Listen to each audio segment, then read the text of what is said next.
take this comment for anybody who's coming from the last video. There's a lot of questions about HR 22, so let's go ahead and break this down.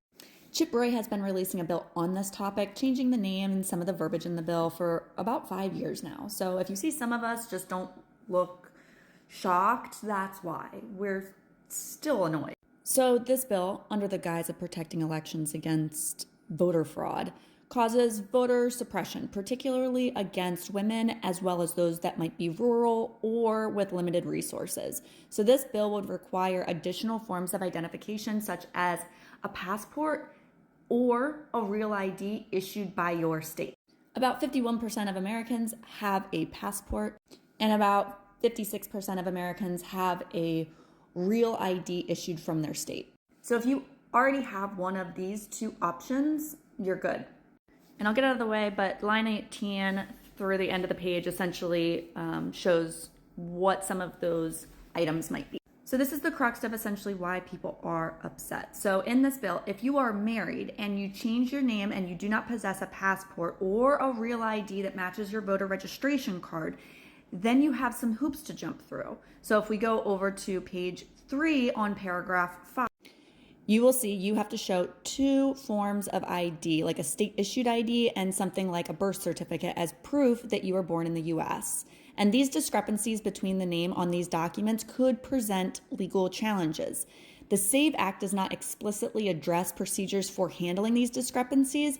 However, election officials procedurally require that the name on the voter registration application matches the name on the provided proof of citizenship paperwork, and that's more of a procedure.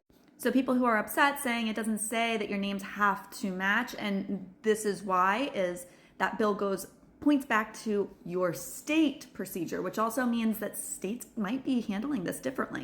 So how do you follow what's going on? If you visit congress.gov or just Google HR 22 SAVE Act 2025, you're going to come to a page like this.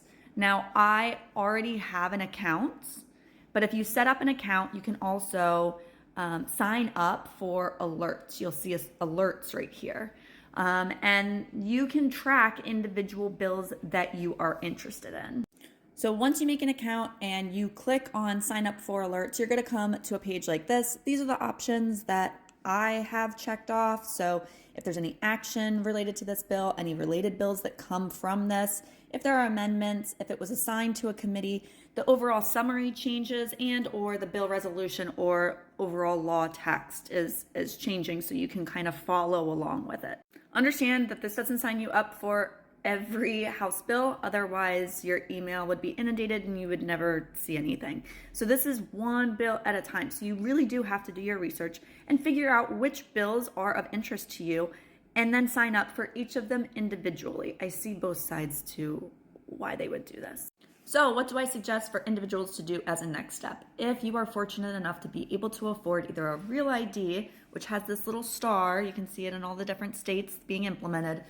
If you are fortunate enough to be able to afford a real ID and or passport, that's what I would do next, because starting in May of 2025, you will need either a real ID or a passport in any way to actually fly in the United States or abroad. Let me say that again.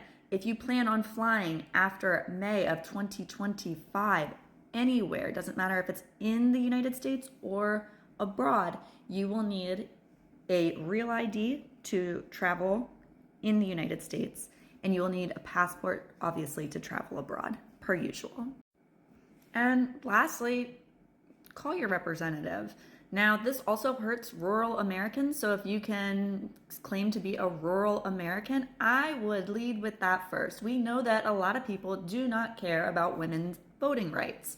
So if you can claim to be rural, lead with that. Let's lead with our messaging that's going to be effective, not where we wish it was currently.